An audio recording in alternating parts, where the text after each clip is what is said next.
Start. अच्छा, ये जो है ये है मार्च 18 क्वेश्चन पेपर 22। ठीक है जी। मेरी यही टैकलिंग होगी, मैं मार्च समर या विंटर में से कोई भी अच्छा पेपर आया होगा तो मैं वो आप लोगों को करवा दूंगा। Complete figure 1.1 to indicate whether each of these quantities is a vector और अ स्केलर। तो कौन सी वेक्टर कौन सी स्केलर? बहुत आसान है।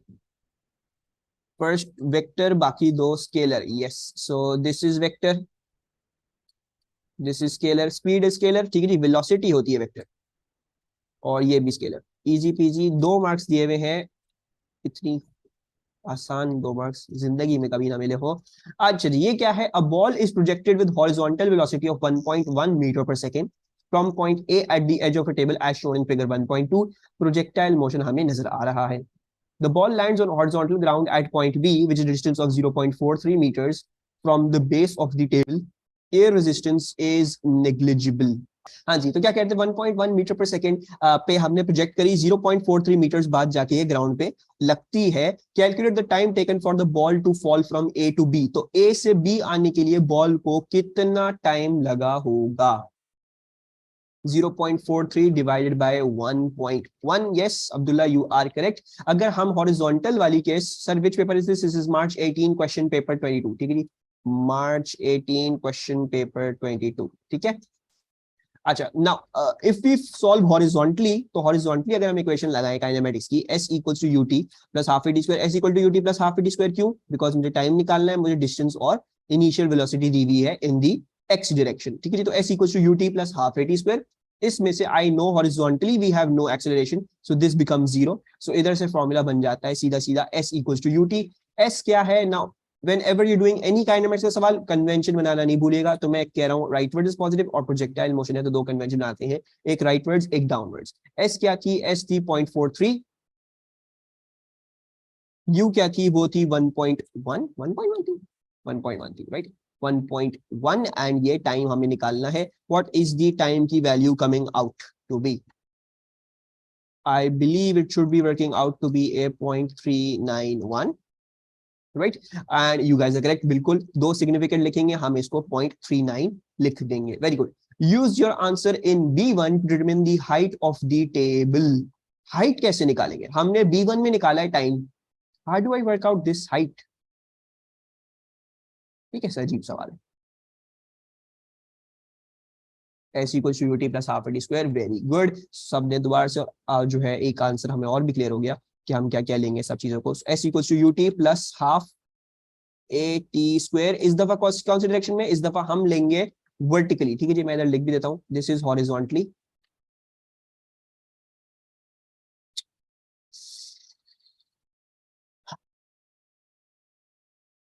And this is vertically. अच्छा, वर्टिकली। अच्छा, now s is we want to work that s, ठीक है ना? वो कह लेते हैं वो हाइट h है। let's say s is height h। u क्या था? what was the initial vertical velocity? that was zero, the initial vertical velocity was zero, you had no velocity going up या down, so that was zero। ये part पूरा zero हो गया, plus half A is going to be taken as 9.81, positive 9.81 downwards। So G जो है वो 9.81 downwards होता है। कन्वेंशन बना के डालेंगे ताकि हमारा कभी आंसर गलत ना डरे। So half, then 9.81 and then T square which was 0.39। अच्छा, I'm not going to use 0.391, मैं 0.39 इस्तेमाल करूंगा। मैंने बता दिया है use your answer in this. ठीक है जी, तो जब वो बोल रहे हैं तो फिर और उसको मतलब वैसे भी आप जो भी पिछले पार्ट में किया होता है वो can carry out the carry on and use that in the next part। बच्चे कह रहे हैं 0.75 meters height आ रही है, I'm going to take your word for it, ये 0.75 meters ही आ रहा है। नेक्स्ट क्वेश्चन, मजे का क्वेश्चन, ग्राफ वाला question. The ball leaves the table at time t equals to 0। For the motion of the ball between A and B, sketch graphs to on figure 1.3 to show the variation with time of the acceleration A of the ball, the vertical component SV of the displacement of the ball from A। दोनों with respect to time दिखाने हैं, numerical values हमें नहीं दिखाने। तो इसमें acceleration वाला graph, how do I make the acceleration वाला graph for this motion? Horizontal line, very good, because your G is a 9.81 constant। ठीक है जी, तो your acceleration is not going to change throughout the motion because there is no air resistance, so this is going to be like this। acceleration straight line हमारे पास ये बन रही है हमारी कांस्टेंट एक्सेलरेशन। और वर्टिकल डिस्प्लेसमेंट, ठीक है, थोड़ा सा टाइम ने, आई होप पेपर पेंसिल रखी हो साथ। वर्टिकल डिस्प्लेसमेंट का ग्राफ बनाना है with respect to time. How do we make that? Increasing gradient. Very good, very good, very good. So I'm going to do the approach, the vertical component of displacement, right? So S equals to ut plus half at square. हम पिछले वाले page पे देख के आ रहे हैं ut कुछ नहीं था, ut के 0 था, तो वर्टिकल डिस्प्लेसमेंट क्या आ रही थी? वो आ रही थी SV is coming out to be a half at square. And then I know by half और a क्या है? Those are constants. Let's get rid of them. So what do we see? We see SV is directly proportional to t square, right? Now if you remember, ये कैसे बता था? This was either a minimum curve or a maximum curve quadratic equation, right? And quadratic equation है। अब हमें देखना है कि टाइम t को 0 पे SV क्या होगा। So time t equals to 0 पे, जब हम टाइम t को 0 पे, हमारा वर्टिकल डिस्प्लेसमेंट कोई हुई नहीं होगी। So basically we should be getting this point to confirm 0,0 वाला point, और फिर इधर से हम एक मिनिमम क्वाड्रेटिक कर्व बना देंगे S, something like this. This is our answer to this. Abdul Hadi और मिसबा, आपको समझ में आ रहा है? मीरजैन, आप इतने दिनों बाद अपने अपना चांद से चेहरा दिखाया, ऐसा क्यों? हाय हाय हाय हाय हाय हाय हाय। यस, आ रहा है। कुछ समझ में ना आए तो प्लीज बता दीजिएगा। A ball of greater mass is projected from the table with the same velocity as the ball in B, air resistance is still negligible. State and explain the effect, if any, on the increased mass on the time taken for the ball to fall to the ground. तो अगर मेरा मास ज्यादा हो गया, ball को ज्यादा time लगेगा या कम टाइम लगेगा to fall to the ground? The time remains same as no change in acceleration. Perfect. There should be no change. So time will remain same as vertical acceleration.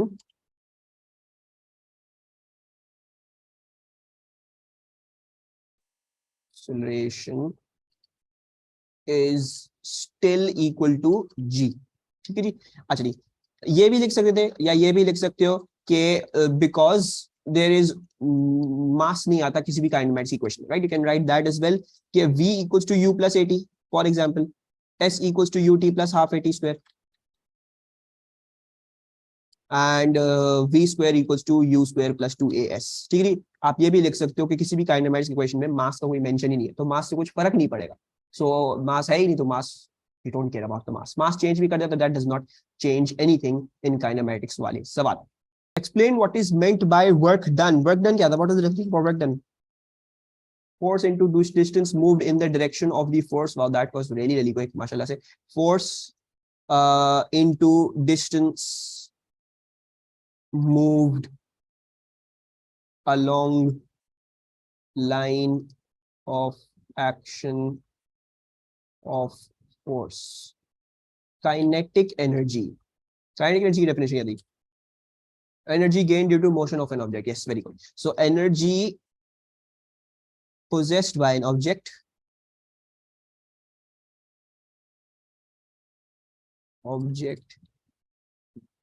by virtue of its motion. मीरजान कोई जवाब नहीं दे रहे, क्या हुआ मीरजान, नाराज हो? Leisure park ride consist of a carriage that moves along a rail track. ठीक है जी। A part of the track lies in a vertical plane and follows arc xy of a circle of radius 30 meters as shown in figure 2.1. So it's going like this. जो नजर आ रहा है। The mass of the carriage is 580 kg. At point x, the carriage has velocity 22 meter per second in a horizontal direction. The velocity of the carriage then decreases to 12 meter per second in a vertical direction at point y. अच्छा, ये आती है carriage जब यहाँ पे पहुंचती है, तो ये यहाँ पे पहुंची हमारी कैरियज, इसकी जो थी वो 12 मीटर पर सेकेंड हो गई ये वेलोसिटी, ये अब यहाँ पे सिर्फ 12 मीटर पर सेकेंड से जा रही है। So let's write that down as well, 12 metre per second. अच्छा, उसके बाद for the carriage moving from x to y, show that the decrease in kinetic energy is 9.9 into 10 to power 4. Easy peasy. Delta के ई कैसे आता था? Delta के ई आता था by using half m v square minus u square, या half m v square minus half m u square, जैसे भी करना चाहो। सो हाफ मास क्या है हमारा 580 है, वी स्क्वायर क्या है हमारा, अब इसको सब्ट्रैक्ट देम, ये था 22 और वो है 12, सो 22 स्क्वायर अगर सही तरह से करोगे तो वी जो है वो फाइनल है तो 12 स्क्वायर, और बाद वाला क्या है, सॉरी पहला वाला क्या था वो 22 स्क्वायर था, राइट, फाइनल माइनस इनिशियल, तो 12 स्क्वायर माइनस 22 स्क्वायर, आंसर बताओ यही आ रहा है, -9.9 आ रहा है into 10 power 4।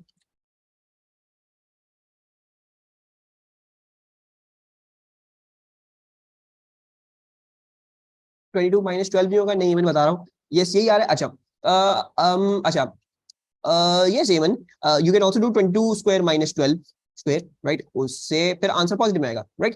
the thing is जो मैंने सिखाया, आई थोड़ा सा आई थिंक दिमाग से निकल गया, मैंने हमेशा सिखाया कि चेंज कैसे निकलता है, how do you work out change, change हमेशा आता है फाइनल को इनिशियल को फाइनल में से निकाले, यानी फाइनल माइनस इनिशियल करना होता है, right. The final velocity is v, right, the final velocity is v, the initial velocity is u, so I did v square minus u square, right। अच्छा now whenever you're going to do this, ठीक है, अब याद करो vectors वाले सवाल में अगर फाइनल और इनिशियल करते तो माइनस होता तो डायरेक्शन बताता था, राइट, तो मोमेंटम में वो डायरेक्शन बताता था, फोर्स में वो डायरेक्शन बताता था, राइट, काइनेमैटिक्स में वो डायरेक्शन बताता है, बट जो स्केलर वाले क्वेश्चंस होते हैं, जो एनर्जी वाले क्वेश्चन होते हैं, उसमें अगर आंसर माइनस आता है उसका मतलब क्या था, it is a loss, it is a decrease, prove हो गया डिक्रीज है, सो मैथमेटिकली भी आई कैन वर्क आउट की चीजें डिक्रीज हुई है इंक्रीज हुई है, ठीक है।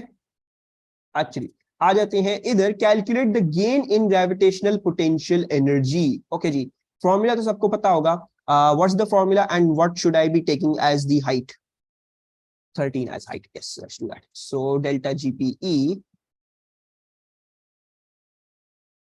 equals to mg delta h, m क्या था, m था 580, g is 9.81, 580 9.81 delta h you said 13, क्या आ रहा है हमारे पास आंसर, 7.4 इंटू 10 पावर 4, ओके जी, मिसबा ने थोड़ा सा राउंडेड ऑफ आंसर समझ लिया, I am going to put that down पहले, 73967.4, एंड देन एमन कह रही है 7.4 इंटू पावर 4 लिखेंगे, बिल्कुल सही कह रही है, 2 significant 3 significant 2 significant 2 significant answer लिखेंगे, 2 सिग्निफिकेंट क्या हो जाएगा, ये 7.4 इंटू 10 पावर 4 हो जाएगा, परफेक्ट। अच्छा now we can clearly see, जो डिक्रीज आया काइनेटिक एनर्जी में उतना इंक्रीज नहीं आया ग्रेविटेशनल पोटेंशियल एनर्जी में, यानी कहीं ना कहीं और भी गई है एनर्जी, मोस्ट प्रोबेबल केस वो एनर्जी हीट की तरह, फ्रिक्शनल फोर्स की तरह वो जाया हो चुकी है, so let's see and show that the length of the track from x to y is 20 meters. How do I show that this curved length is 20 meters? This curve, how is the track maybe? Length sector, length का formula क्या लूंगा मैं, what should I take the formula as? Very good, formula क्या होगा, तो अब्दुल्ला हसनैन कह रहे हैं कि थीटा अपॉन, अगर आपको कभी भी आर्क लेंथ चाहिए होती थी, yes you wanted to get any, if you wanted the arc length, तो what did you do, you used to get theta upon 360 into 2 pi r, ठीक है जी, ये भी कर सकते हो, 90 upon 360 into 2 pi and then 13, you will get your answer over here, इधर I believe 20 ही आ रहा होगा। बाकी दूसरी बात ये, अगर कोई कॉम्प्लीट करना चाहिए, क्वार्टर ऑफ सर्कल लिख रहा है, this will be quarter of the total circumference, जो उधर से भी वही आ रहा है, right, so it's basically the same thing, तो मैं इधर बस इसके आगे लिख रहा हूँ, so this is quarter of 2 pi r, ठीक है, और कोशिश कीजिएगा डोंट गो इनटू रेडियंस, ठीक है, क्योंकि रेडियंस आपके एएस के उसमें नहीं है, वो A2 में आएंगे, अभी रेडियंस में हमें जाने का कोई फायदा नहीं है, तो don't do the S equals to r theta वाला, वो कॉम्प्लिकेट हो जाएगा, बिलावज में उसको कॉम्प्लिकेशन में अपने आप को नहीं डालना। फिर क्या कह रहे हैं, use your answers in B1 and B2 to calculate the average resistive force acting on the carriage as it moves from x to y। हमने ये क्वेश्चन लाखों मर्तबा देख लिया है, एनर्जी का चेंज देते हैं, ये निकालना होता है एनर्जी का चेंज क्यों नहीं आ रहा इक्वल, वो फिर वर्क अगेंस्ट फ्रिक्शन होगा, वर्क अगेंस्ट फ्रिक्शन में फिर फोर्स इनटू डिस्टेंस वाला फॉर्मूला इस्तेमाल करके फिर फ्रिक्शन निकालो, ये फॉर्मूला एनर्जी का बार, ये क्वेश्चन एनर्जी का बार आएगा, right. So how did you do this, we first of all need to know what is the energy input, what is the energy output. Energy input क्या है Abdullah, you need to consider on this, energy input हमारा kinetic energy है, right, because that decrease that went into the system, so हमारी delta के E is input. Output क्या हुआ, output ये हुआ, we had an increase in gravitational potential energy, हमारी height increase हुई, so that is going to be an output, so delta GPE. और मैंने क्या बोला था, you will have always have work done against friction also in the output, क्योंकि friction के against हमेशा काम करना पड़ता है, वो कभी आपको काम करके नहीं देती, ये हो गई। और कोई एनर्जी नहीं होगी, इलास्टिक पोटेंशियल एनर्जी इसमें नहीं होने वाली, और कोई एनर्जी हमने कोर्स में पढ़ी नहीं है। तो ये हो गया हमारा। नाउ द काइनेटिक एनर्जी हमने क्या निकाली थी? काइनेटिक एनर्जी थी 9.9 into 10 power 4। Let's put that in. yes you can also write that as well, ये भी ऐसे भी कर सकते हो। अगर if you want to consider this as loss and energy input में subtract कर लो तो उसमें भी आप करेक्ट हो गए, नो प्रॉब्लम ओवर देयर। दोनों तरीके वैलिड हैं क्योंकि वो बस अलजेब्रा का एक नया स्टेप है। 7.4 into the power 4 gravitational potential energy, बाकी होगी work done against friction। what is the work done against friction working out to be? 2.0 into the power 4, यही आ रही है, 2 into the power 4 लिख लेते हैं I believe। and then work done against friction क्या होगा? that shall be equals to 25,000। अच्छा final answer है मेरे ख्याल से। friction into the distance, work done against friction is 2 into 10 to the power 4। the friction was friction, ये निकालना है, और डिस्टेंस जो है वो हमारा एक्ट हुआ है along the whole 20 meters, ये पूरा distance the 20 meters। so this 20 meters हमने लिया and then 2 into the power 4 divided by 20। एमन कह रही हैं आंसर आ रहा है 25,000 न्यूटन्स as friction। 1300 आ रहा है।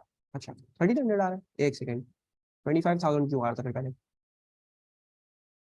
25,000 उसका आंसर है, सॉरी सही है, तो ठीक है, ये मैंने गलत दिखाया, सॉरी सॉरी बाय। 9.4 एक सेकेंड मिस्टेक, 9.9 है ये, this is not 9.4, my bad, 9.9 my bad, 9.9 है, this is working out to be 2.5 into the power 4, my bad. और ये हम लिखेंगे इधर 2.5, 2.5 सिली मिस्टेक, 2.5 और डिवाइडेड बाय 20, तो हमारा आंसर आ रहा है 1300, राइट।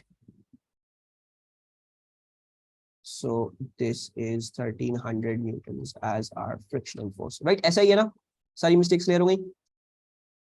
1250 आ रहा था, ठीक है 1250 आ रहा था, इसको फिर 1300 कर देंगे, ठीक है 1250 1300। ओके जी, सॉरी एक मिस्टेक हो गई थी मुझसे। सबको समझ में आ रहा है, क्लियर हो रहा है?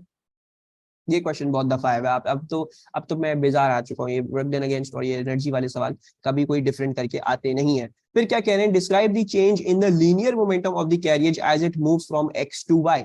तो एक्स पे we had horizontal linear momentum, Y पे we have a vertical linear momentum, that's the change if they're asking in the direction of the momentum, right? So let's just write that down, बहुत आसान, 1 mark। so horizontal to vertical, I'm just going to write that down, horizontal to vertical, ये आ गया हमारा। अच्छा, determine the magnitude of the change in linear momentum when the carriage moves from x to y। तो हमें क्या निकालना है? हमें निकालना है x to y जाते हुए we want to be working out the क्या चीज? the magnitude of the change in linear momentum, what was the change in linear momentum। अच्छा, very important to understand over here कि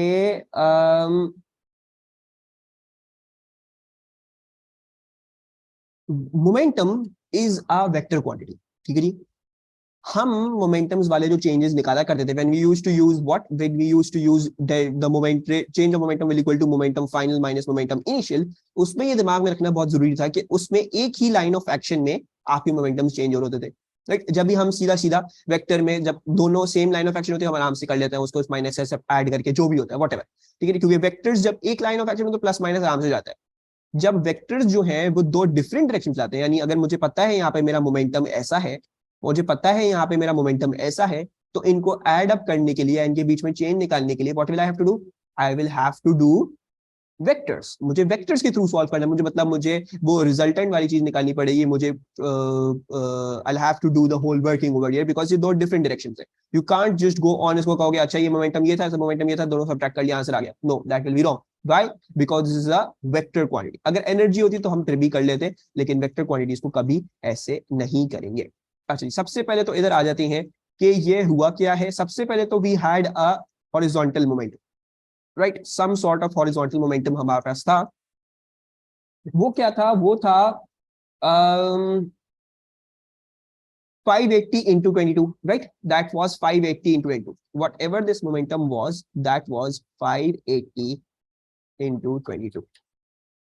अच्छा, फिर हमारे पास क्या हुआ? फिर हमारे पास ये हुआ कि we had this momentum, this is our final momentum, right? ये चेंज नहीं है, this is the final momentum जो हमारा रिजल्टेंट बन रहा है, राइट? कुछ ये वेक्टर था, फिर कुछ होने के बाद ये वाला वेक्टर बन गया जो फाइनल है, right? So this is the final one which is 12 into 580, ठीक है? अच्छा, ये फाइनल कैसे बनाएंगे? फाइनल बनाएंगे head to tail rules, right? You used to join all of the, एक के बाद एक। मसला क्या है, ये एक के बाद एक वाला नहीं है, ये हमारा रिजल्टेंट है, right? So this is basically going to be made from the tail of the first vector to the head of the last vector. अब हमें head of the last vector तो पता नहीं है वो कहाँ है, right? So I am just making this vertically, मुझे नहीं पता कहाँ है, वर्टिकल डायरेक्शन पता है, बट ये कह लेते हैं कि हमारा रिजल्टेंट जो है वो ऐसा है, from the tail of the first vector to the head of the last vector. अब वो हेड कहाँ आ रहा था, हमने ऐसी सपोज करें यहाँ आ रहा है, राइट? वर्टिकल डायरेक्शन में कहीं भी ऊपर होगा, and this is going to be 580 into 12, ठीक है जी?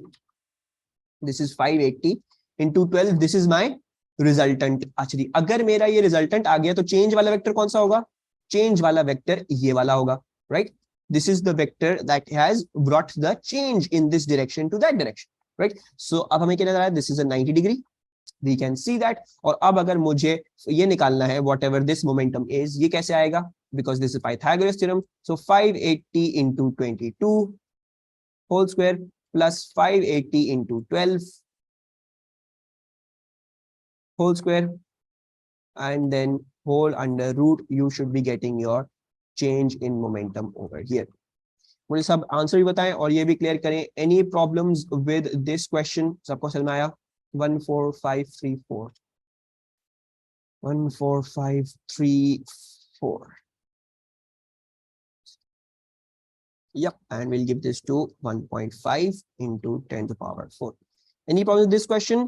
जस्ट मेक श्योर कीजिएगा कि अगर मोमेंटम या वेलोसिटी या डिस्प्लेसमेंट या फोर्सेस एक डायरेक्शन में नहीं होती, लाइक अगर ये हॉरिजॉन्टल में तो मैं हॉरिजॉन्टल ऐड माइनस कर लेता, वर्टिकल हो तो प्लस माइनस कर लेता। अब क्योंकि ये डायरेक्शन चेंज हुआ है तो you will have to work out the momentum in some other manner. दूसरी बात, ये सबसे बड़ी इंडिकेशन तो इधर देख लो, 3 मार्क्स का भी सवाल नहीं आया, 1 मार्क का सवाल आता है चेंज मोमेंटम निकालने का, जो हमने देखा है फोर्सेस का जब भी कर रहे होते हैं, जो भी कर रहा है। दूसरी बात ये देखो, एग्जामिनर जब भी एक पार्ट से दूसरे पार्ट पे जाएगा ना, तो कभी ब्रेक, मतलब ऐसा नहीं होगा कि वो आपसे बहुत ज्यादा एक्सपेक्ट करेगा इन P2 कि आप बहुत ज्यादा दिमाग चलाओ, right? He will always have some part, या ही और शी जो भी है examiner, they will always have some part के जिसमें बीच में एक चीज क्लियर हो रही हो कि वो चीज आपके दिमाग में आ जाए, right? So they deliberately same direction, we want take vectors, right? हाँ, हम उसमें वेक्टर नहीं थे क्योंकि उसमें क्या होता, अगर ये डायरेक्शन हम कह रहे हैं प्लस प्लस है, इफ वी यूज्ड टू से दिस डायरेक्शन वाज प्लस, तो फिर दूसरी डायरेक्शन ऑब्वियसली माइनस हो गई, तो हम कहते थे अच्छा ये वाला momentum let's say this is 2 तो +2, ये वाला मोमेंटम दिस वाज 3 तो ये -3 आ गया -1, ये तो सीधा सीधा हो गया, right? If there in one single line of action, ये क्योंकि दो डिफरेंट लाइंस ऑफ एक्शन थी तो इनको मिलाने के लिए we had to apply Pythagoras theorem, या अपने रिजल्टेंट वाली बात, ठीक है? और मैं क्या बोल रहा था, एग्जामिनर कभी भी ऐसे नहीं देगा, he will expect too much from you, he will always थोड़े थोड़े इंक्रीमेंट्स में ही विल एक्सपेक्टिंग। तो इसने पहले ये सवाल क्यों दिया, 1 मार्क का सवाल बिला वजह का, it's the most easiest question, but वो रियलाइज करना चाहता है कि आपको ये समझ में आ जाए कि आप हॉरिजॉन्टल से वर्टिकल गए हो, आपने खुद लिखा है तो क्या आप अगले पार्ट में दिमाग में रख रहे हो? और बहुत सारे बच्चे इसमें क्या करके आए, उन्होंने सिर्फ माइनस करके क्या आ गया, वो आंसर गलत आया obviously. So remember, whenever vectors are not in the same direction, you have to take the resultant, ठीक है जी? 95% ऑफ द केसेस में हमने सीधा सीधा प्लस माइनस कर लेते हैं, लेकिन कभी कभार होता है मोमेंटम वाले सवाल में, कोई भी वेक्टर का सवाल में, यू हैव टू डू थोड़ी सी और वन, ठीक है जी? तो keep this in mind, don't just go on and blindly just plus minus. For the deformation of a wire under tension, define stress and define strain. What was stress? What was strain? Force upon area. Yes, so it was the ratio of force applied to cross-sectional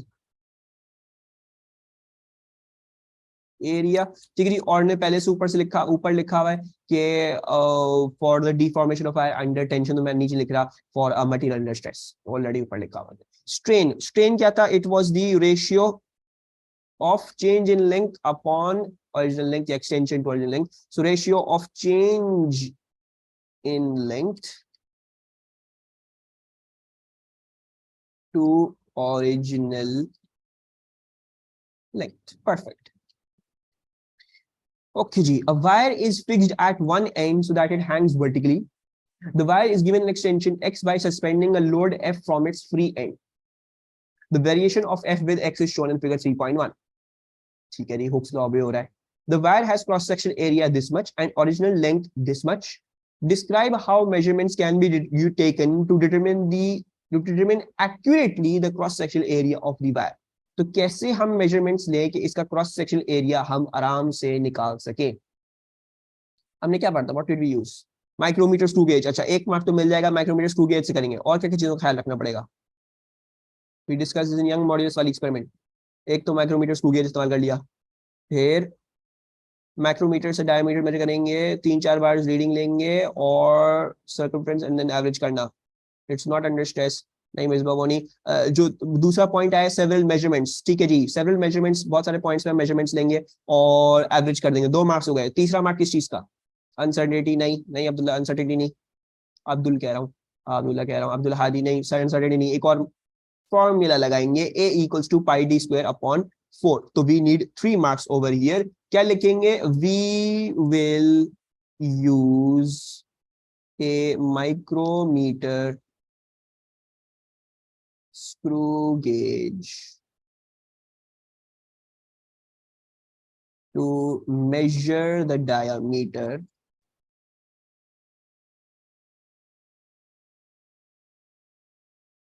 at several points along the wire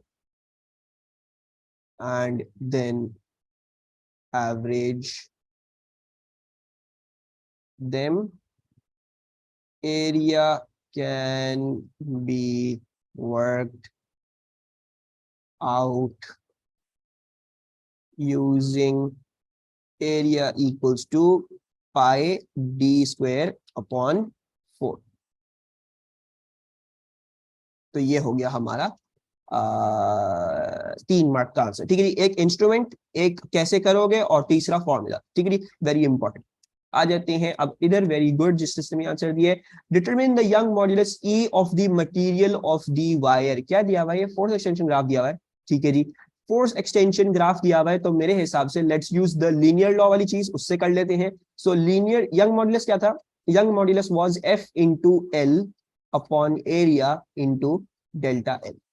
right now let's send delta L over there. Sorry, हमें क्या करना है? Force is on the y-axis. Force को इधर रख लेते हैं, बाकी सब इधर भेज देते हैं.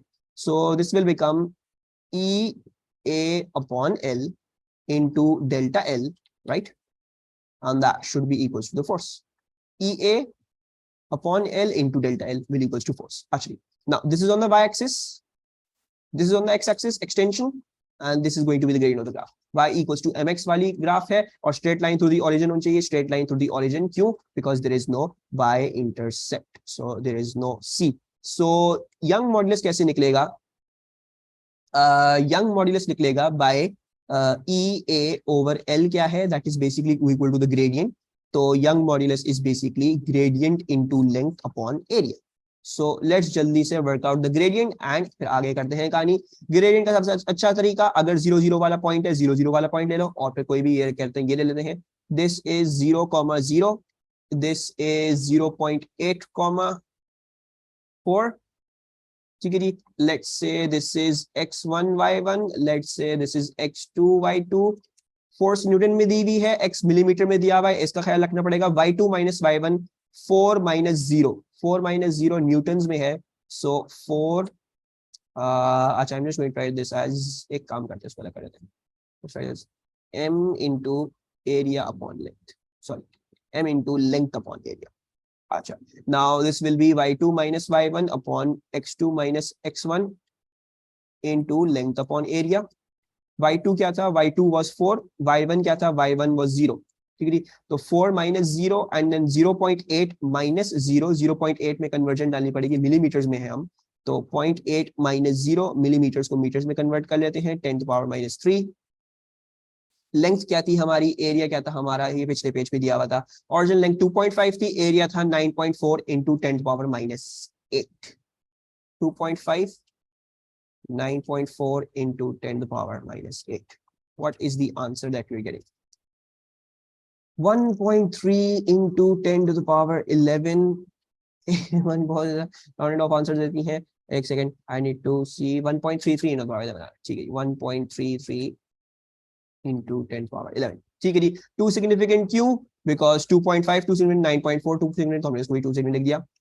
अब क्या कह रहे हैं, यूज फिगर 3.1। यूज फिगर 3.1 तो कोई फॉर्मूला लगा के नहीं आएगा। To calculate the increase in the energy stored in the wire when the load is increase from 2 newton to 4 newton. तो 2 न्यूटन से जब 4 न्यूटन फोर्स इंक्रीज कर रहे हैं, how do I work out the increase in energy using this graph? Energy कैसे आती थी using the force extension graph, area under graph. So we will use 2 newton से लेके 4 न्यूटन के बीच में we shall be using the area. So 2 newton 4 newton, ये आ गया हमारा एरिया। This is our area. कैसा एरिया है, ये ट्रेपीजियम आ रहा है, तो ट्रेपीजियम वाला फॉर्मूला ले लेंगे। These are the two parallel sides, ये आ गई हमारी हाइट। पैरेलल साइड की एक लेंथ 2 है, एक लेंथ 4 है, हाइट जो है वो 0.4 मिलीमीटर्स की है। Let's apply the formula. The area of a trapezium is half into A plus B into height. So half A क्या था, 2+4, 2+4 नो कन्वर्जन क्योंकि ऑलरेडी न्यूटन में दिया हुआ है। हाइट h जो है वो 0.4 मिलीमीटर में है, इसको कन्वर्ट कर लेते हैं 0.4 into 10^-3। What is the answer that we are getting? 1.2 into 10^-3। Thank you miss 1.2 10^-3। The wire in B is replaced by a new wire of the same material. Same material से मतलब what does that mean in terms of your deformation वाला chapter? Same Young modulus, right. So हमारा Young modulus same है। हाँ जी, तो हम क्या बात कर रहे थे, सेम मटेरियल यानी same Young modulus, twice the length यानी अगर पुराने वाले की लेंथ L थी तो इसकी 2L है, ट्वाइस द डायमीटर यानी इसका डायमीटर भी 2 टाइम्स है। And obeys Hooke's law. कह रहे हैं sketch the variation of this. हमने ये सवाल काफी दफा देखा है, फ्रॉम x = 0 टू x = 0.8। अच्छा, एक तो मुझे पॉइंट पता है, एक तो पॉइंट ये 0,0 होगा क्योंकि हुक्स लॉ पे करा तो zero extension when there is zero force। बस हम let's say we work out this and we know straight line बनेगी, तो हम ये वर्कआउट कर लेते हैं क्या बन रही, राइट। मैंने ग्राफ गलती से गिव ऑफ कर दिया, ऐसा बनना था। we are just going to work out के इस 0.8 के एक्सटेंशन पे what force will I get, या फिर व्हाट 8 न्यूटन की फोर्स पे what extension I get, what whichever approach you want to do. तो हमें क्या पता है, हमें पता है E equals to, let's discuss our case 1। अच्छा एक सेकेंड, केस 1 मेरे साथ वर्किंग कर लो, समझ आ जाएगा। केस 1 में जो पहले वाला वायर था उसका यंग मॉड्यूलस क्या था, उसका यंग मॉड्यूलस था F into L upon area into delta L, right. अच्छा, अब उनकी जो बताई हमें चीजें उसकी टर्म में कर देते हैं, right. What I am trying to do is I am trying to work out, let's say 8 Newton पे, सॉरी चलो 0.8 वाली फिर, लेट्स से 0.8 पे तो मुझे पता है इस पे 4 न्यूटन की फोर्स चाहिए इसको, right. Let's work out for the other wire, उसको 0.8 मिलीमीटर्स पे कितनी फोर्स चाहिए, लेट्स वर्क आउट दैट। ठीक है, वो निकालने की कोशिश करते हैं। ठीक है, approach is going to be that 0.8 पे इसका तो फोर्थ वाला था पॉइंट, दूसरी वाली वायर का क्या आ रहा है force, we just going to work that out. ठीक है, so E equals to F into L area into delta L. ये केस 1, केस 2 के लिए भी मैं यही लगाऊंगा एंड विल वर्कआउट की क्या हो रहा है। सो केस 2 के लिए भी F into L upon area into delta L. अच्छा ना, यंग मॉड्यूलस तो सेम, तो दैट मींस यंग मॉड्यूलस तो वही है। ठीक है जी, ट्वाइस द ग्रेडियंट होगा, यस ट्वाइस द ग्रेडियंट होगा। अच्छा, यंग मॉड्यूलस तो वही है। Force, what I am trying to do, I am trying to work out this force, right. मैं 0.8 कांस्टेंट रखे, एक्सटेंशन कांस्टेंट रखे, मैं फोर्स निकालने की कोशिश कर रहा हूं, राइट। सो फोर्स कह लेते हैं F1, इसकी फोर्स F1 थी, राइट। लेंथ जो है वो कह रहे थे पहले वाले की लेंथ होगी L, इसकी 2L होगी, तो मैं इसको कहता चाहिए ओरिजिनल लेंथ इसकी L है।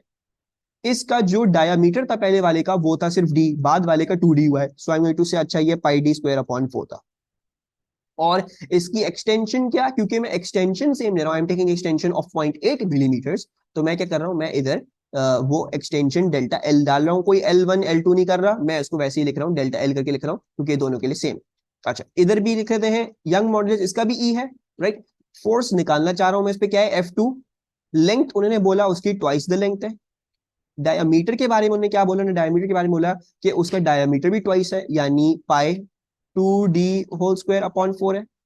एंड देन डेल्टा एल मैं सेम रखना चाह रहा हूँ, वही 0.8 रखना चाह रहा हूँ, तो डेल्टा एल मैंने वही रख दिया। लेट्स इक्वेट दिस टू, क्योंकि दोनों ई के बराबर है। सो 4 इधर से ऊपर आ जाएगा, so this will become 4F1 into L upon πd² into delta L.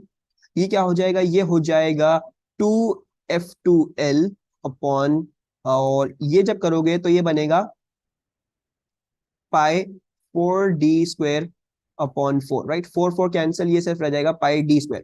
ये जो है ये सिर्फ पाई d² रह जाएगा, right. So this will just remain pi d²। ये लिख लेते हैं यहाँ पे, this will become pi d² and then into delta L। ठीक है जी। now let's start solving। so pi d square cancel, delta L cancel, L और L cancel, और F2 क्या आ रही है, F2 आ रही है 4 डिवाइड बाई 2 यानी 2 times F1।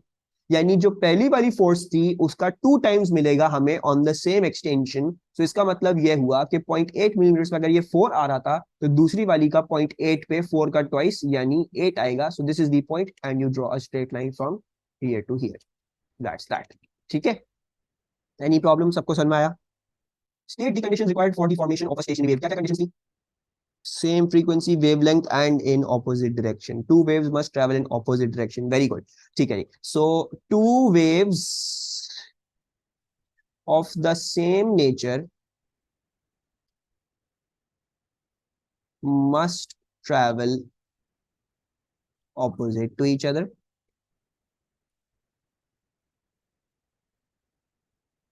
opposite to each other, they must have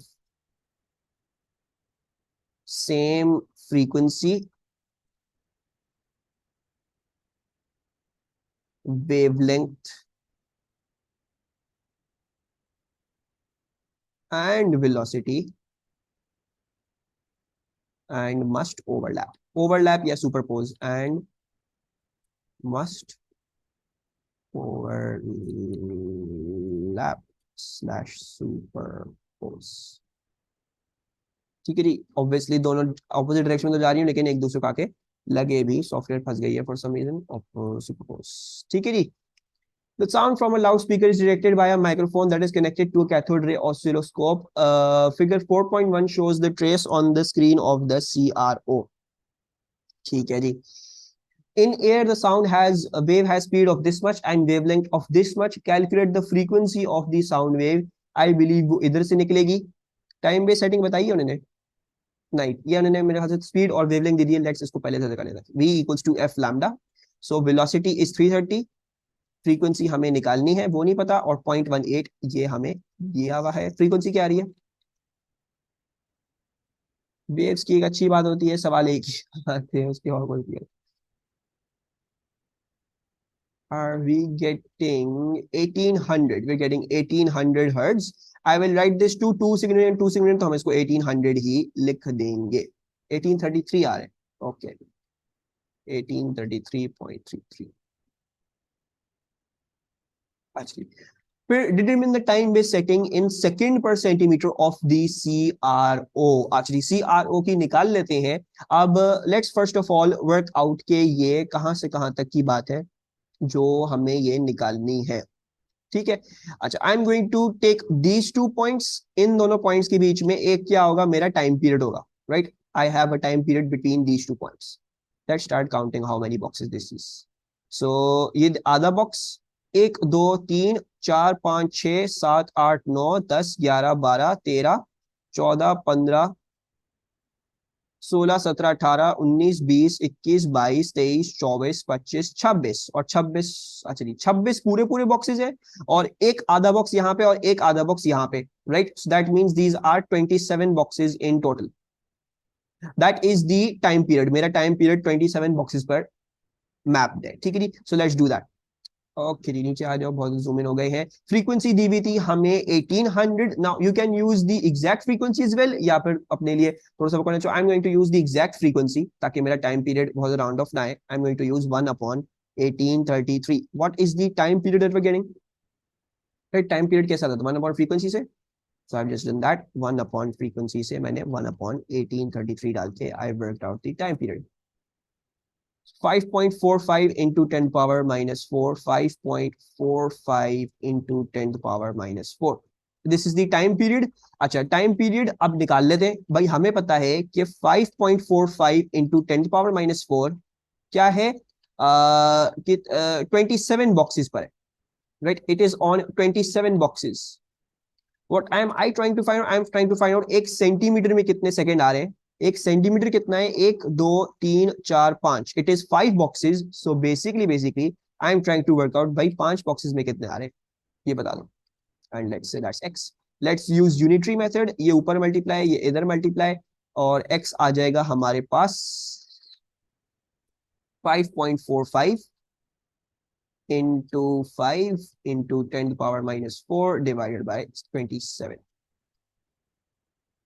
by 5। इसलिए बिकॉज सेंटीमीटर में, एक सेंटीमीटर में एक दो, सॉरी, एक सेंटीमीटर में 1 2 3 4 5, 5 डब्बे, ठीक है। That's by 5। You they asking you for the per centimetre, not per box. Per box लिखा हो तो फिर हम 1 लिखते हैं, ठीक है। एंड एमन ने आंसर दिया है 1 इंटू 10⁻⁻⁴। थैंक यू एमन। 1 इंटू 10⁻⁻⁴, 1 इंटू 10⁻⁻⁴ सेकेंड पर सेंटीमीटर। Easy PG. अच्छा एक चीज हम देख लेते हैं, टू सिग्निफिकेंट हमने ये वैल्यू इस्तेमाल करी ना ऊपर से, we carried on this. Okay, I will also give this to two significant, इसको जबरदस्ती 1.0 करके आएंगे। Let's make this 1.0, yes 1.0। अच्छा, the intensity of the sound from the loudspeaker is now halved. The wavelength of the sound is unchanged. Assume that the amplitude of the trace is proportional to the amplitude of the sound wave. On figure 4.1, sketch the new trace shown on the screen of the CRO. Intensity हमने half कर दी है, right? We need to work out amplitude क्या आएगा. Okay. So पहली वाली intensity थी I, उसका amplitude था A square. दूसरी वाली इंटेंसिटी क्या थी? दैट इज 0.5 आई, उसका हमने एम्पलीट्यूड 2 स्क्वायर निकालना है, right. We going to use that and let's जल्दी से डू दिस। अब्दुल आदि ये समझ में आ रहा है? एंड ये आ जाएगा हमारे पास a2 square will equals to 0.5 into a square and then you square root this and then you square root this. So a2 क्या आ रहा है? And do not make the mistake of going and doing just, अच्छा 0.5, ठीक है, मैं वहां पे 0.5 कर दूंगा इंटेंसिटी और एम्पलीट्यूड के लिए, फिर पूरा वो करके आपको वर्किंग करके आनी पड़ेगी, राइट। सबको समझ में आ रहा है ना? कोई प्रॉब्लम तो नहीं है इसमें? सबको रोजा लग रहा है? मुझे तो बहुत लग रहा है। 0.5 इंटू ए स्क्वायर, 0.5 का square root 0.707, 0.707, yes. Misba repeat करते हैं। मिसबा ये याद है, intensity was directly proportional to amplitude square. Intensity was directly proportional to amplitude square, तो हम क्या कर देते हैं, we could do I1 upon A1 square will equal to I2 upon A2 square, right. अब I1 क्या था? I1, let's say I1 was I, so if I am saying I1 was I, amplitude 1 was A, I2 was उन्होंने बोला 0.5 I, and ये हो गया A2, ठीक है जी। तो मैंने इस तरह से वर्किंग कर ली। A2 स्क्वायर फिर क्या आ रहा है? It's coming out to be a 0.5 into A square root, तो ये 0.707 ए आ रहा है, ठीक है।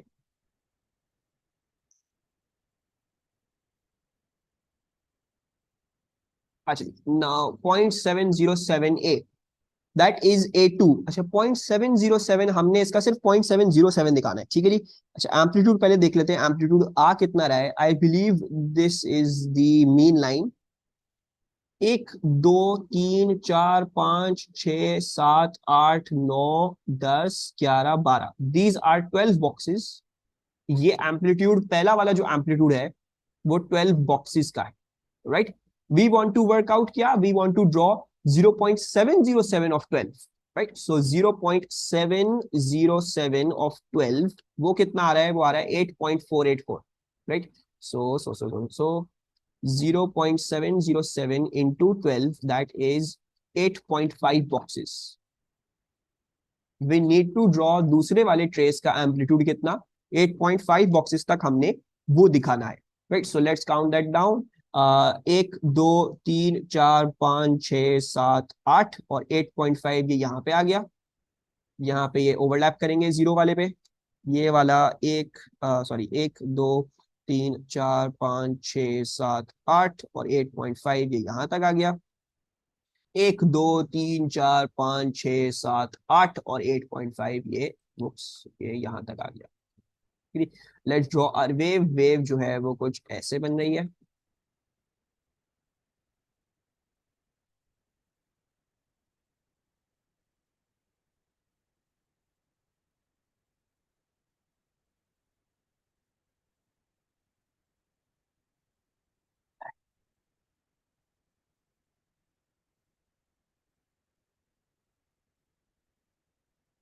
Right, any problems?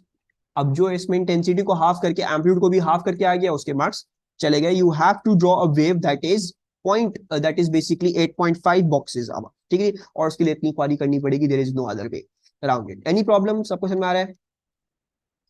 ये क्वेश्चन क्यों करवाया है? ये इसीलिए करवाया है, एक इसका इलेक्ट्रिसिटी का सवाल बहुत अच्छा है, और एक इसका वेव्स का सवाल बहुत अच्छा है, और एक वो काइनेमेटिक्स में ग्राफ्स आए हुए थे, तो वो अच्छे सवाल थे। The loudspeaker in B is held above a vertical tube of liquid as shown in figure 4.2। ठीक है, ये ट्यूब, ये लिक्विड आ गई आपकी, ये ट्यूब आ गई आपकी लिक्विड की, ये level A level B loudspeaker, level A level B, ठीक है जी। A tap at the bottom of the tube is opened so that the liquid drains out at a constant rate. The wavelength of the sound from the speaker is 0.18 meters, ठीक है, 0.18 meters इसकी wave. The sound that is heard first becomes much louder when the liquid surface reaches level A. The next time the sound becomes much louder is when the liquid surface level reaches level B, as shown in figure 4.3.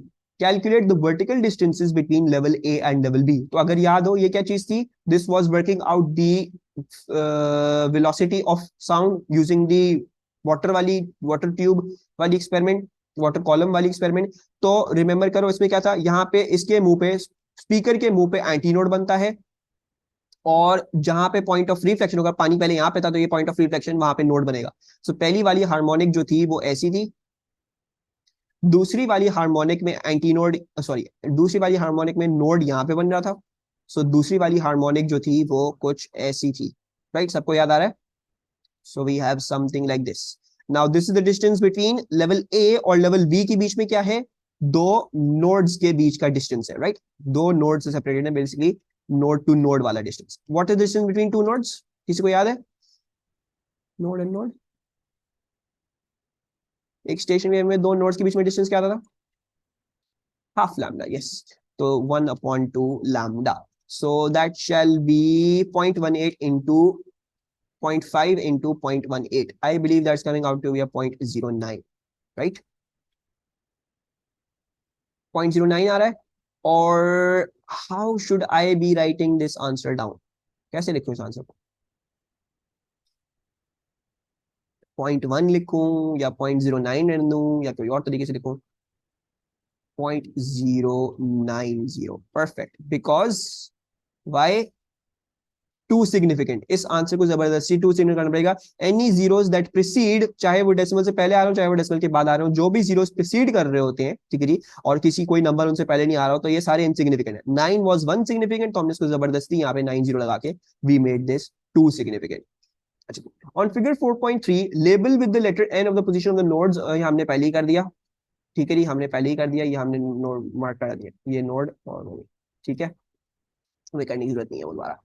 The mass of liquid leaving the tube per unit time is 6.7 gram per second. ये दिया हुआ है mass of liquid leaving the tube per unit time, यानी this is mass upon time.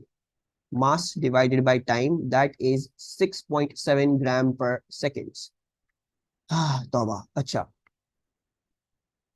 The tube has an internal cross section area of 13 centimeter square. Area इसका ये है, density इसकी ये आ रही है, ठीक है। Calculate the time taken for the liquid to move from level A to level B. अच्छा, level A to level B हमने डिस्टेंस निकाला, कितना था? 0.090 मीटर्स। अच्छा, velocity equals to distance upon time, right? If you are at a constant velocity, and then time will equals to distance upon velocity. हमें distance तो पता है, we need to somehow work out the velocity। क्या हमारी velocity क्या आ रही है?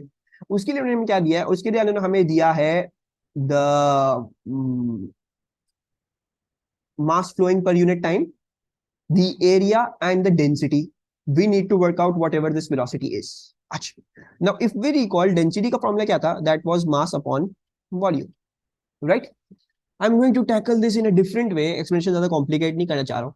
A distance 0.090 है, ठीक है जी। velocity हमने निकालनी है for the time, ठीक है जी। We need to get this velocity। अच्छा,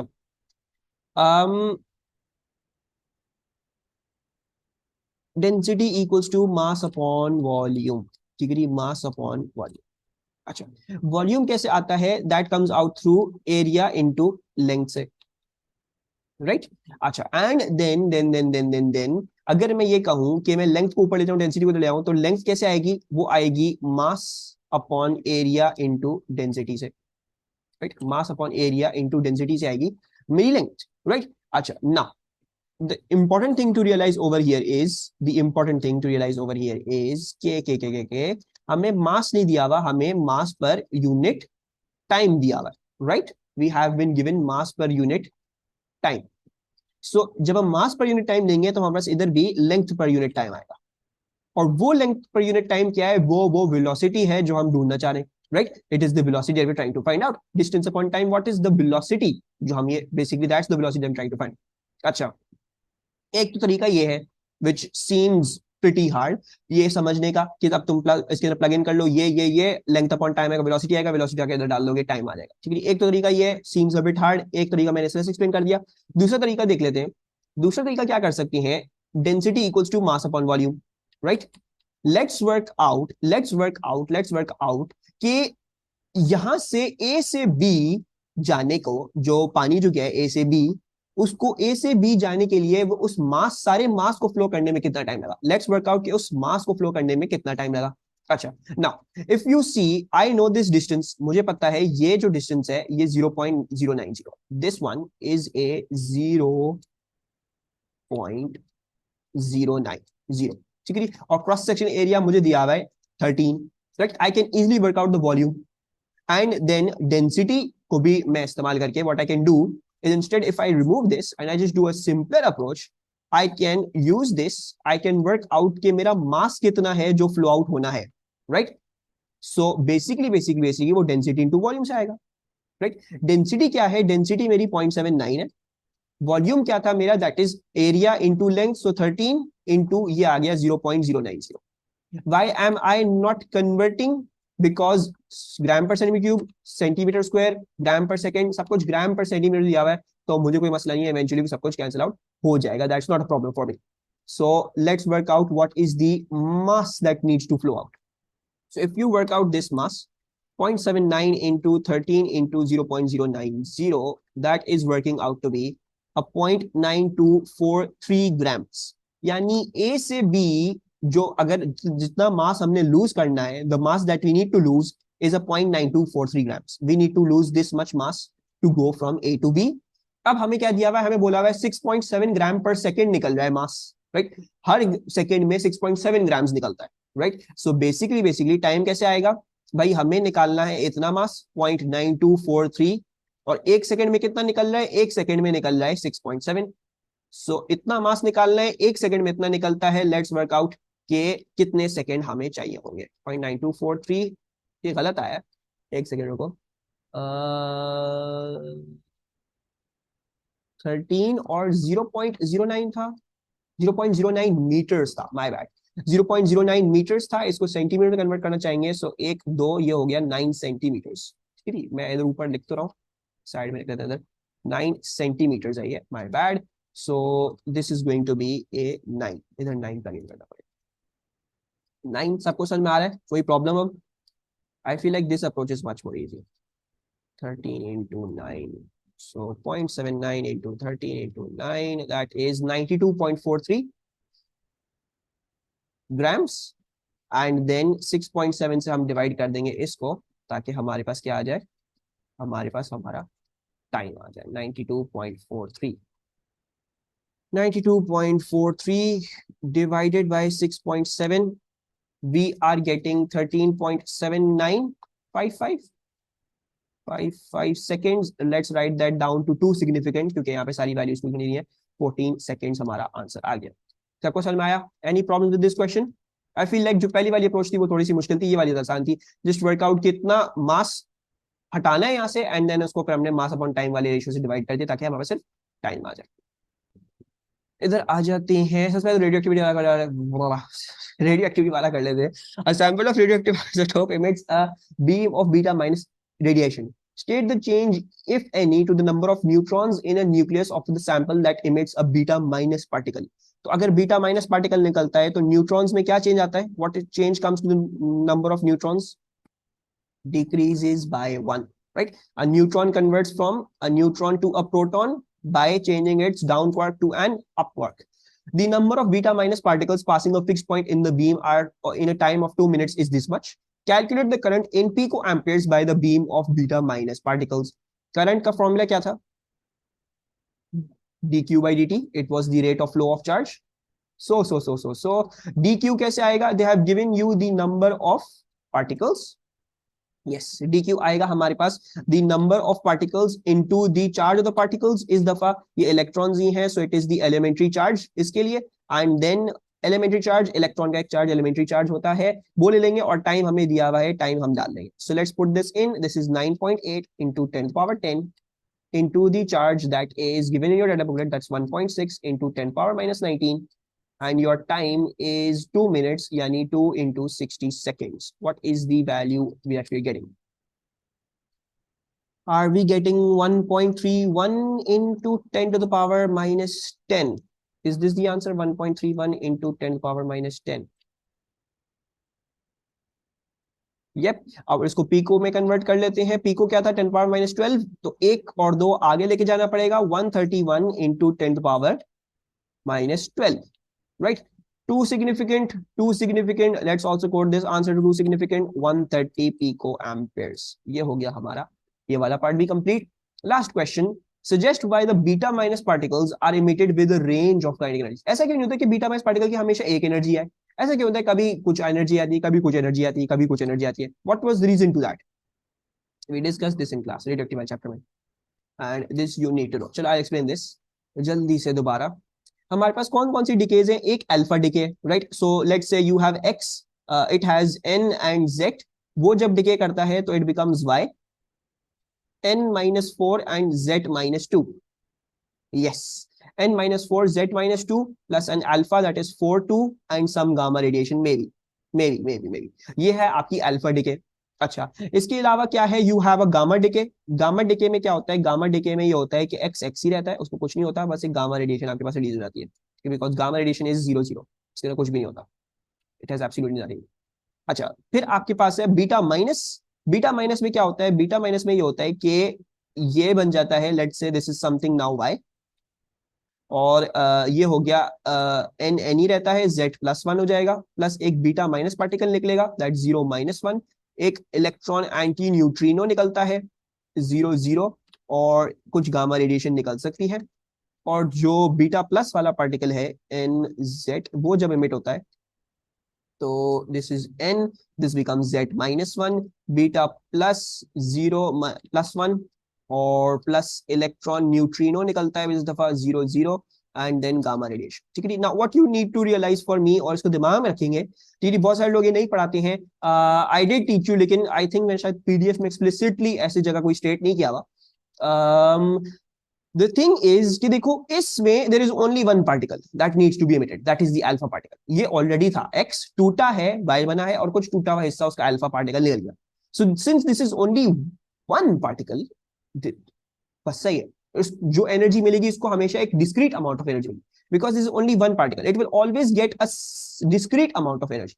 मतलब अगर एक x के आपके पास बहुत सारे न्यूट्रॉन्स, आपके पास बहुत सारे न्यूक्लियस पड़े हुए हैं, तो जब भी डिके करता है और अल्फा डिके की तरफ करेगा, तो अल्फा पार्टिकल के पास हमेशा एक कांस्टेंट अमाउंट ऑफ एनर्जी आएगी, मोर और लेस वो सेम होगी.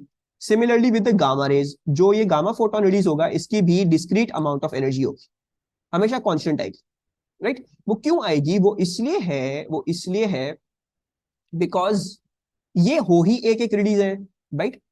तो लाइक जो एनर्जी दी जाएगी, कुछ तो y को मिलेगी, कुछ इस x को मिलेगी. Right? There such heavy nuclei. ये तो इनके कंपैरिजन में अल्फा और गामा तो बहुत छोटे छोटे हैं, बहुत ही नेग्लिजिबल मास के. These are very heavy nuclei. तो द थिंग इज के जो इनको जो एनर्जी मिलती है, क्योंकि अब बेसिकली द एनर्जीज, इसकी एनर्जी कंपेयर टू दिस, अगर मैं काइनेटिक एनर्जी की बात करूंगा तो इसकी ज्यादा होगी. Right? Because it is very small. बात क्या समझने की है कि फॉरगेट अबाउट द न्यूक्लियस को भूल जाओ अभी फिलहाल. इमिट क्या हुआ? इमिट हुआ सिर्फ एक पार्टिकल. राइट? अल्फा में this is the predominant particle. Gamma उसके पहले को, गामा इज लाइक यूजलेस. उसमें gamma is like something that's not existent. वो होगी भी तो गामा कुछ खास एनर्जी लेती नहीं. ठीक है? अल्फा पार्टिकल है, इसमें एक पार्टिकल जो रिलीज हो रहा है, इसमें गामा है जो रिलीज हो रही है. राइट? द थिंग इज, जब एक पार्टिकल है तो उसको हमेशा एक कांस्टेंट अमाउंट ऑफ एनर्जी देगी, क्योंकि वही न्यूक्लियस डिके करेगा तो वही उसी तरह स्प्लिट होगा, वही अमाउंट ऑफ एनर्जी देगा बार बार. So you always have discrete amount of energy in an alpha decay and in a gamma decay. उनमें कभी ये डिके की एनर्जी चेंज नहीं करती। चेंज कहां पे करती हैं? चेंज करती हैं यहाँ पे बीटा माइनस और इलेक्ट्रॉन एंटी न्यूट्रिनो और बीटा प्लस इलेक्ट्रॉन न्यूट्रिनो में, बिकॉज ये दोनों शेयर करते हैं एनर्जी, राइट। सो इसमें you don't have just one product, इसमें आपके पास दो प्रोडक्ट्स हैं अलग अलग। अब एनर्जी हमेशा रैंडम अमाउंट्स में दी जाएगी, राइट। पहले तो एक ही था, तो एक था तो एक को हमेशा वही एनर्जी देते जाओ। अब दो लोग हैं, तो जैसे फॉर एग्जाम्पल मुझे सपोज करो 5 स्वीट्स बांटनी है, लेट्स से मिसबा और एमन के दरमियान। चलो कहते हैं 5 स्वीट्स पहले बांटी थी मिसबा के दरमियान, मैं 5 स्वीट सारी सारी मिसबा को दे दूंगा, बांटनी क्या 500 भाई सारी उड़ा के दे दी। इसी तरह अल्फा और गामा के लिए भी 5 स्वीट्स उठा के इसको दे दी, 5 स्वीट्स उठा के इसको दे दी, कुछ है ही नहीं और किसी और को देने का ही नहीं। अच्छा, लेकिन जब अगर आ जाती है बात भाई मिसबा और मेबन को दोनों को देना है, राइट। तो अब मेरे पास बहुत सारे तरीके हैं। मैं मिसबा को चाहूं, मैं मिसबा को एक दूं, एमन को 4 दूं। नहीं, मैं चाहूं मिसबा को एक 4 दूं, मैं एमन को एक दे दूं। मैं चाहूं नहीं मिसबा को 3, इसको 2 दे दूं। मैं चाहूं मिसबा को दे दूं, इसको 3 दे दूं। I have lots of things I can do. Similarly क्या हो सकता है कि फिर एनर्जी जब दो चीजों में शेयर होती है तो फिर डिफरेंट डिफरेंट रैंडम अमाउंट से शेयर की जा सकती है। So that is the thing that you need to remember in an alpha and gamma decay, there is always a constant amount of energy. Beta और इलेक्ट्रॉन न्यूट्रिनो या जो भी beta वाले डिकेज हैं, उसमें क्योंकि ये दो पार्टिकल्स होते हैं तो इनमें हमेशा एनर्जी शेयर की जाती है। So therefore they will always have a continuous range of energies, ठीक है। सो कंटिन्यूअस रेंज ऑफ एनर्जीज, ठीक है। Keep this thing in your mind. आया हुआ है, थोड़ी बहुत दफा आया हुआ है। If you look at the topicals radio activity के, तो 2016 टू 2022 में ही काफी दफा आया हुआ है कि ये क्यों, कौन सी केस में डिस्क्रीट होती है, कौन सी केस में कंटिन्यूअस होती है। तो ये भी चीज हमने जो है वो रिगार्डिंग रेडियो एक्टिविटी वो दिमाग में रखनी है। तो will just right this in beta minus emission electron anti neutrino is also released, so energy is shared between them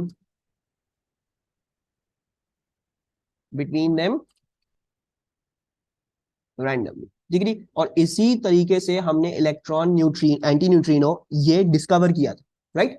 क्योंकि जब हम एक्सपेरिमेंट करते थे, जब हम ये वाली चीज कर रहे थे, तो होता ये था कि कुछ भी एनर्जी रिलीज हुई, अब हम वो एक्सपेक्ट करते थे वो एनर्जी सारी की सारी, क्योंकि हमें उस वक्त इसका पता ही नहीं था, we did not know about the neutrino वाली, हमें न्यूट्रिनोस के बारे में कुछ भी नहीं पता था।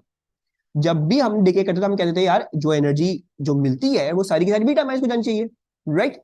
अब वो सारी की सारी बीटा माइनस में जा रही थी, वो कहीं और जा रही थी। मतलब इट वाज लाइक अगर यहाँ पे मेरे पास 6 जूल थे, लेट से 6 जूल बहुत ज्यादा है रेडियो एक्टिविटी के लिए, लेकिन 6 जूल थे, तो 6 जूल में से इधर आते थे लेट से 5 जूल, 1 जूल गायब होता था। या कभी कभार 4 जूल आते थे, या कभी कभार 3 जूल आते थे, या कभी कभार 2 जूल आते थे, या कभी कभार 5.5 जूल आते थे। मतलब ऐसा कभी नहीं होता था कि हमेशा पूरे आते थे। सो उस वक्त फिजिसिस्ट के दिमाग में बड़ी खुलबुल हो गई थी जब ये बीटा माइनस डिकेज होना शुरू हुए थे, हमारे पास बीटा माइनस डिकेज का, कि एनर्जी कंजर्व नहीं हो रही थी। एक बहुत बड़ा फंडामेंटल लॉ ऑफ फिजिक्स टूट रहा था कि एनर्जी जो यहाँ पे थी वो यहाँ पे नहीं आ रही थी।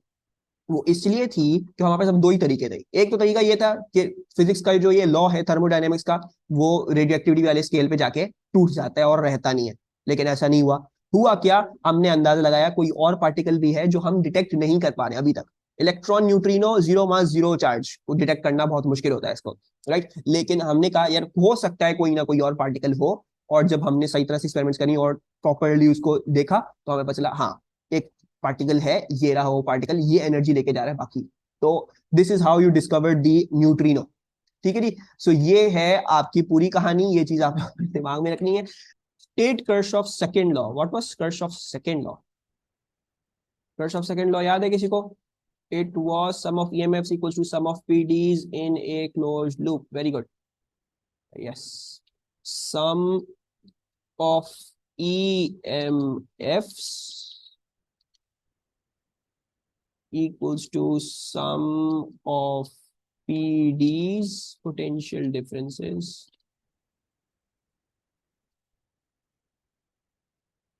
in a closed loop, ठीक है। क्लोज लूप वाला लफ्ज भी बड़ा इंपॉर्टेंट है, कहीं भी नहीं, सिर्फ एक क्लोज लूप होता है। अच्छा, two batteries each of electromotive force 6 volts and negligible internal resistance are connected in series with 3 resistors as shown in figure 5.1. 6 volt की बैटरी, 6 वोल्ट की बैटरी, एक्स वाई और ये एक रेजिस्टेंस आर है, एक वेरिएबल रेजिस्टर है. The resistor X has a resistance 4 ohms and resistor Y has resistance 1.5 ohms. The resistance R of the variable resistor is changed until the voltmeter in the circuit reads 0.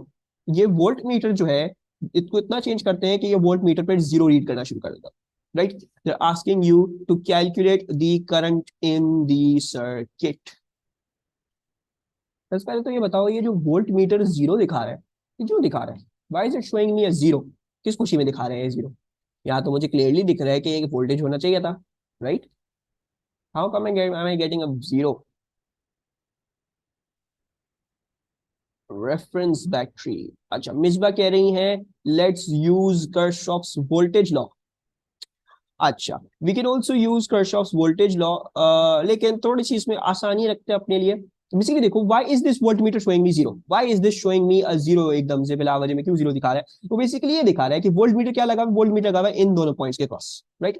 It's basically telling you कि ये जो 6 volt battery बना रही थी, ये 4 volt वाला 4 ओम वाला register, ये सारा का सारा 6 वोल्ट जो है वो खा गया. ये 6 वोल्ट सारा का सारा खा गया. इसी की वजह से जो वोल्टेज आ रहा है इस बैटरी के क्रॉस वो 0 आ रहा है, राइट? बिकॉज बैटरी क्रॉस कह रहा हूं पूरे इन दोनों के क्रॉस, राइट? 6 वोल्ट की बैटरी बनाई थी, 6 वोल्ट ही खा रहा है, तो आपको यहाँ पे 0 वोल्ट मिल रहे हैं.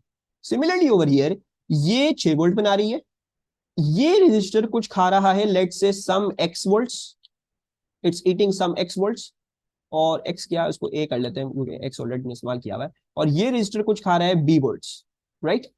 तो मिला के a प्लस b क्या है, दे आर 6. जब भी वो 6 को खा के दोनों मिलके 0 कर देते हैं, ठीक है जी. So now let's use this information. Current I कैसे निकलेगा, क्योंकि सब कुछ सीरीज में लगा हुआ है, तो 6 वोल्ट्स मुझे दिया हुआ, 4 ohms मुझे दी हुई. Let's use v equals to I R on this and find out the current. So v equals to I R, let's say this is 6. Current आ जाता है 4 ohm, इस्तेमाल कर लेते हैं. करंट की वैल्यू क्या आ रही है? 1.5 एम्पेयर्स. Thank you. 1.5 एम्पेयर्स हमने, ये थी दो सिग्निफिकेंट दोनों वैल्यूज थी, तो 1.5 एम्पेयर्स लिख के आएंगे. आ चलिए, फिर क्या कह रहे हैं? फिर हमें ये कह रहे हैं the resistance R. Okay, now we need to find out what this resistance R is. How do we find out this resistance R? थोड़ा सा जूम इन कर देता हूँ. कैसे फाइंड आउट करूँ ये रेजिस्टेंस आर? आउटर लूप लेकर Kirchhoff second law लगाएंगे. एक काम ये भी कर सकते हैं और भी कर सकते हैं. तो बच्चे कह रहे हैं किरचॉफ सेकंड लॉ लगता है, हमें सेकंड लॉ करके दिखाना भी पड़ेगा. पहले मैं एक छोटी सी आसान सी अप्रोच कर दूं. वो क्यों? मैंने कहा था 6 वोल्ट ये बैटरी बना रही है, मिल के a प्लस बी क्या है, वो 6 वोल्ट है, जब भी ये 0 आ रहा है, right? So can I not say that 6 equals to a plus b, and then can I not open A and B up? क्योंकि मुझे करंट तो पता चल गया, that is 1.5 amperes, right? So 1.5 amperes flows into this 1.5 and 1.5 amperes flows into this R. दोनों का A और B तभी आ रहा है, right? So 1.5 into 1.5 is A. 1.5 into 1.5 is A, और B क्या है? That is 1.5 into its resistance R, right? So plus B is 1.5 into उसकी रेजिस्टेंस R, और ये दोनों मिलके किसके बराबर है? 6 के बराबर है. Let's find what is the answer. ठीक है जी. तो 6 minus 1.5 into 1.5 divided by 1.5, are we getting 2.5 ohms?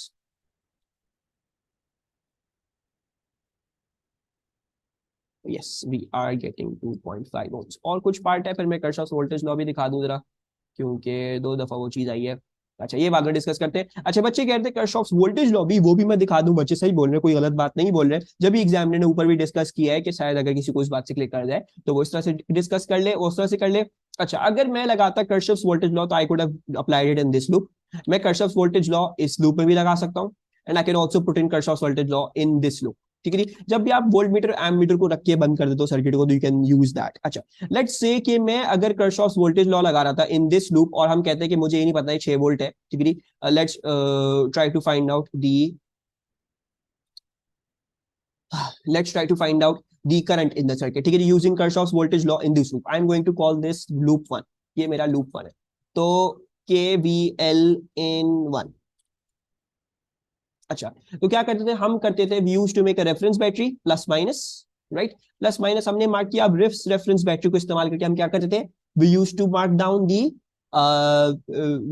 Plus minus of each of the components. So plus से आगे लेके जाओगे, लेके जाओगे, लेके जाओगे, लेके जाओगे, ये वाली साइड प्लस आ रही है और ये माइनस से ज्यादा करीब है, तो ये वाली साइड माइनस आ रही है, राइट। अब sum of voltage in the close loop is zero. एक डायरेक्शन बताओगे लूपिंग का, let's say I am going to loop in this manner, ठीक है, मैं यू घूमूंगा, आई डोंट नो दिस क्या हो जाएगा, ये हो जाएगा anti clockwise, I will go anti clockwise. और जब मैं पॉजिटिव से नेगेटिव जाऊंगा, ठीक है जी, तो let's say I will treat that as a positive voltage, ठीक है जी। सो इधर से स्टार्ट करते हैं, let's start from over here, इधर से आए, इधर से आए, इधर से आए, इधर से, अच्छा पॉजिटिव पे आए, फिर नेगेटिव में आए, पॉजिटिव टू नेगेटिव। आप इसका वोल्टेज ड्रॉप कैसे देंगे, इसका वोल्टेज ड्रॉप देंगे through 4 into I, right.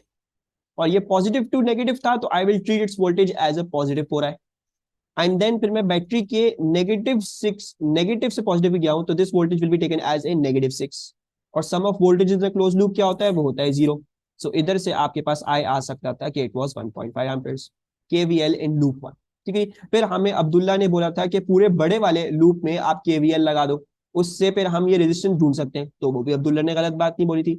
Let's say कि ये जो बड़ा वाला है, ये वाला लूप, ये जो पूरा वाला लूप है, आप ये इस्तेमाल कर सकते थे, यू कुड यूज दिस, और आप इसमें लगा लो, इसमें कर लो कहानी, तो कर सकते हैं, एक second. So let's apply KVL in, let's say this is loop 2, ठीक है, इन 2। तो वो कैसे करेंगे, अगेन रेफरेंस बैटरी बनाते हैं। अब क्योंकि दो बैटरीज आ गई हैं, तो let's say this is my reference battery, और फिर इस हिसाब से हम सारे रजिस्टर्स को मार्क करते हैं। प्लस लेके चलोगे, ये वाली साइड प्लस आएगी, फिर ये वाली साइड नेगेटिव। इसका तो पॉजिटिव नेगेटिव बैटरी का तो हमें वैसे ही पता होता है, तो हम इसको मार्क नहीं करेंगे उस तरह से। और पॉजिटिव आया, ये वाली साइड पॉजिटिव एंड ये वाली साइड नेगेटिव, ठीक है। Let's write down the equation. Again काम करते हैं क्या, लेट्स अब इस दफा एक काम कर लेते हैं कि let's go in this direction, ठीक है, let's go in this direction and once more positive to negative जब जाएंगे, तो मैं उस वोल्टेज को ट्रीट करूंगा एज ए पॉजिटिव वोल्टेज, ठीक है। Let's do that. अच्छा, I am now starting from over here, आगे चलते हैं। पहले बैटरी में से गुजर रहे हैं +6 वोल्ट, राइट। पहले बैटरी में से गए, इसके +6 लिखेंगे। सो भाई आप +6 आ जाओ पहले। फिर क्या हुआ, फिर रजिस्टर में से जा रहे हो 4 ओम के रजिस्टर में से, इसका वोल्टेज ड्रॉप कैसे दोगे, बाय आई इंटू 4। आई की वैल्यू पता चल गई 1.5, वो पिछले पार्ट में हम निकाल चुके हैं। सो अच्छा, दूसरी बात ये नेगेटिव टू पॉजिटिव जा रहा है, राइट। सो -1.5 इंटू 4। देन आगे चलो, आगे चलो, आगे चलो, अच्छा आर पे आ गए, यानी अब इसका वोल्टेज ड्रॉप कैसे दोगे, by I and R. Again -2 positive जा रहा है, तो माइनस लिखेंगे हम इसका, so we will write this -1.5 R. फिर आगे चलो, आगे चलो, आगे चलो, अच्छा बैटरी के पॉजिटिव से नेगेटिव जा रहे हो दोबारा से, तो ये दोबारा से +6 लिखेंगे। और फिर अगेन इसके नेगेटिव से पॉजिटिव जा रहे हो, तो therefore -1.5 into 1.5, right. -1.5 into 1.5 will give me the voltage drop of this, and this whole thing must be equal to a 0. Let's solve. 6 minus 1.5 into 4, और +6 है, और -1.5 इंटू 1.5, ये क्या आ रहा है हमारे पास, हमारे पास आ रहा है 3.75। इसको उस साइड भेज देते हैं, तो ये बन जाता है -1.5 R will equals to -3.75। Cancel cancel, R की वैल्यू वही आ रही है जो भी calculate before, 3.7 divided by 1.5 becomes 2.5 ohms. You could have also used Kirchhoff's law, and you could have also used Kirchhoff's law in just this loop. ये भी कर सकते थे, इसको भी किसी को करके देखना हो तो वो करके देख सकता है। केवीएल वाली अप्रोच भी क्लियर हो गई होगी आई होप, और जिन बच्चों ने केवीएल बोला था वो गलत नहीं थे, मैं वो कॉम्प्लिकेट करना नहीं चाह रहा था, बट आई होप समझ में आ गया केवीएल से आप लोग कैसे करोगे, ठीक है। Any problem with this? चलिए आ जाते हैं अब on to our next part. Resistors X and Y are made from the same material. The diameter of wire X is twice the diameter of wire Y. Determine the ratio average drift speed of free electrons in wire X upon average drift speed of free electrons in Y. Which formula should I be using? ये drift speed वाला formula कौन सा था? I equals to NAVE. NAVE, VQ याद करा हुआ है तो कोई मसले की बात नहीं है, बस याद रखें E जो है वो एलिमेंट्री चार्ज है, Q एलिमेंट्री चार्ज है। अच्छा, सेम मटेरियल दैट मींस उनका N सेम है, राइट। अच्छा, दूसरी बात ये resistors X and Y, resistors X and Y कौन से थे, एक्स और वाई दोनों में से करंट भी सेम जा रहा है, right? So the current in them is also same because दोनों किस है, सीरीज में। So current is also same. अच्छा, ये हमने निकाल लिया, ये हमने निकाल लिया। एरिया के बारे में बताया हुआ है ट्वाइस द डायमीटर है ऑफ वायर वाई। अच्छा, एक्स का जो है वो 2d है और y का जो है वो d है, राइट? ये बताया हुआ इन्होंने। वेलोसिटी का वो रिलेशनशिप निकालना चाह रहे हैं, e हमें पता है वैसे ही कांस्टेंट होता है। ऐसा करते हैं, पहले तो वेलोसिटी को सब्जेक्ट बनाते हैं इस इक्वेशन का। वो कहती है हमें कि मैं I N A E, right? और एक काम और कर लेते हैं, एरिया को भी खोल देते हैं। तो ये बन जाएगा pi D square upon 4 E. 4 ऊपर चला जाएगा तो velocity equals to 4i upon N pi D square E. ठीक है जी। अब हमें क्या करना है, we need to divide velocity of X divide by the velocity of Y. तो वेलोसिटी ऑफ एक्स कैसे आ रही है, 0.25 आई ने कर ली है calculation, very good I. 4i upon N pi D. अच्छा, एक्स का लिख रहा हूं मैं पहले, ठीक है जी। तो I am writing for X पहले, तो 4i, करंट सेम है तो I am writing I as that. N same है तो एन भी एन लिख रहा हूँ। पाए तो वैसे ही सेम होता है तो उसमें तो कुछ भी डिफरेंट करने की जरूरत नहीं है। डी स्क्वायर एक्स का बताया था उन्होंने, 2 टाइम्स द डायमीटर है तो it is basically 2d whole square and E. And this is being divided by the velocity of Y. Velocity of Y कैसे देंगे, that also will be given by 4i divide by N pi, diameter उसका d था तो d square सिर्फ और e। ठीक है जी। Then this becomes 4i upon n in n pi into 4d square e multiplied by n pi d square e upon 4i। ठीक है जी। मजे की बात, I cancel, 4 cancel, N cancel, pi cancel, D square cancel, E cancel, सब कुछ cancel हो गया, सिर्फ 4 नीचे बच गया डिनोमिनेटर में। जैसे आई ने आंसर दिया 0.25 should be your answer. Any problem this question? Zarif बहुत ज्यादा चुप चुप है, जारिफ आपको समझ में आ रहा है, कोई प्रॉब्लम तो नहीं? यस सर, क्लियर है। अच्छा जी। The resistance R of the variable resistor R is now increased. State and explain the effect of the increase in R on the power transformed by each of the batteries. तो resistance increase करने से power पे क्या फर्क पड़ेगा जो batteries produce कर रही हैं? Total resistance increases, very good. Total resistance increase होगी फिर क्या होगा, resistance increases, current decreases in relationship P is directly proportional to I, power decreases 2। very good, very good Abdullah, और I भी पहुंच गई हैं on the answer, very good. तो हम क्या कर रहे हैं, हम ये कर रहे हैं कि हम इसकी रेजिस्टेंस इंक्रीज कर रहे हैं, right? We are increasing the resistance of this. So उसकी रेजिस्टेंस इंक्रीज करने से क्या होगा, because all of them are in series the effective resistance will also increase, 4 plus 1.5 plus R which is increasing, right? So as R increases, the effective resistance of the circuit increases, and for that reason क्या होता है, for that reason ये होता है कि जो circuit पे current होगा वो रिड्यूस होगा, because resistance is the hindrance to the flow of charge. So therefore current in the circuit decreases. ठीक है जी। और हम किसकी बात कर रहे हैं, हम बात कर रहे हैं बैटरीज की पावर के लिए। ठीक है जी। तो बैटरीज की पावर कैसी जाती है, थ्रू आई वी। वोल्टेज तो उनका कांस्टेंट है, दिस थिंग इज कांस्टेंट, क्योंकि बैटरी का जो वोल्टेज है वो वही रहेगा, दोनों का 6 वोल्ट ही रहेगा। करंट दोनों में जब जो चाहिए हमें वो डिक्रीज कर गया है, जब वो डिक्रीज कर गया है तो हमारी क्या होगी, हमारी पावर भी डिक्रीज कर जाएगी। सो therefore current in the circuit decreases and the power in the battery